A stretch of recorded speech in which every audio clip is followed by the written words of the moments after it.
You know it's bad when Nick Fuentes is the one calling out the fake outrage because he basically said the quiet part out loud. The right has turned into the thing they used to mock: performative anger, cultural pouting, pretending to be offended like it's a full-time job. And the key line is this: they're self-ghettotizing, sitting outside the real culture, pretending their little alternative party is the main event.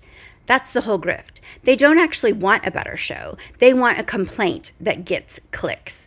And when a halftime show is joyful, inclusive, and clearly loved by the crowd, they can't process it because it wasn't engineered to stroke their ego. So yes, I agree with exactly one thing in this entire circus: the outrage is fake. And if your identity collapses when you're not centered for 12 minutes, you don't need a halftime show. You need therapy and a glass of water. Then you put a turning point fest, and it's like, oh, we can't be who we are because the left is picking on us. Oh, we're being oppressed because the left is mad. They're canceling us for saying men can't be women. One is so hyper-political and uninspired and sad and weak and basically just like a bitch fest. And the other is like, no, we are the world. Like, our message isn't even political. Our message is just the way things are.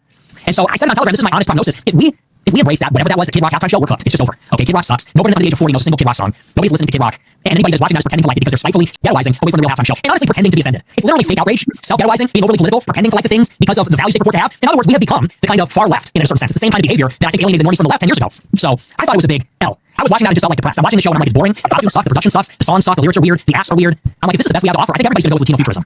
If the white right, if the best we have to offer is a sad, dying gasp of white culture, it's like some white trash country hip hop artist from Detroit from the 90s. It's like some white trash country hip hop artist from Detroit from the 90s. If that's the best we have to offer, people are going with liberal hegemony.